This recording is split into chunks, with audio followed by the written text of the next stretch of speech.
Hello and welcome to Weaving My Wheel.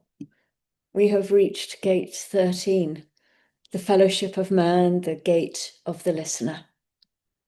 Universal ideas and values in an ordered framework which inspires humanistic cooperation. I sit in my quiet presence, attuned to threads of my human experience. Stories find me. Secrets are entrusted to me. Memories settle into my awareness. I treasure and mark each one on my winding path of our shared journey. I am listener, archivist, keeper of my collective's memory. I respond to my memories in my own perfect timing. I offer my sacred space where all works well. In my silence, I hold what others find too heavy to carry alone. From my space of deep receptivity, my understanding begins. My healing begins. My new patterns emerge. Line 1, empathy. My empathy is stirred in all my listening.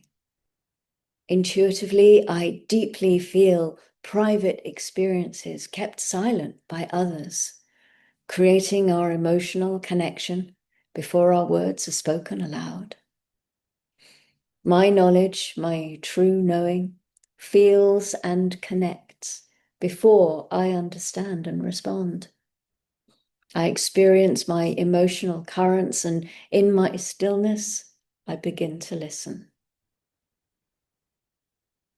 Line 2, discernment. I find great ease in my receptivity, and still I require my discernment. I know only some voices speak truth.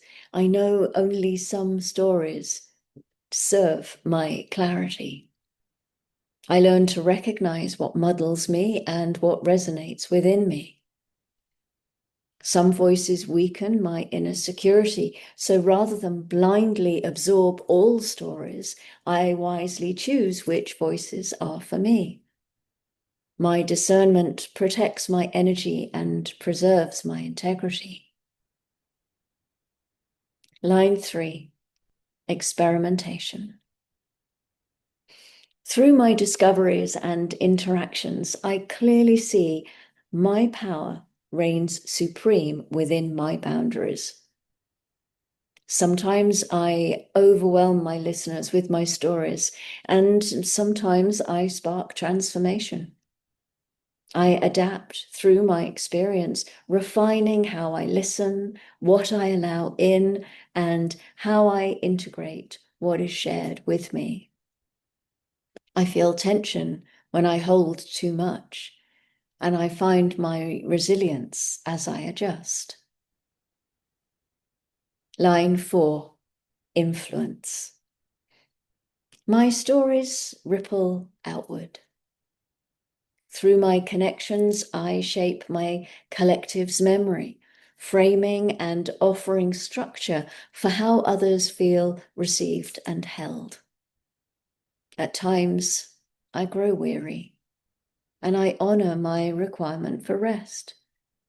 In resting, I renew, I return stronger, offering stability to others and to myself.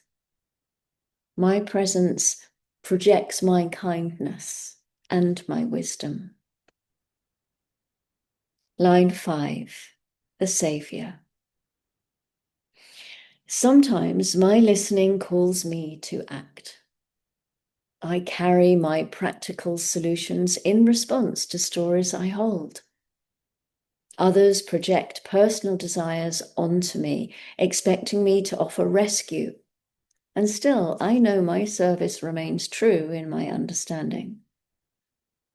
I walk my fine line between self-sacrifice and sharing. Instead of inviting and allowing outer dependency, I offer inward perspective. Line 6, the optimist.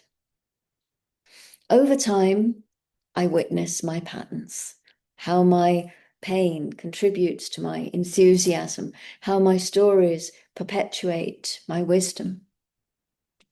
My objectivity allows me to hold optimism, less from my naivety and more from my experience.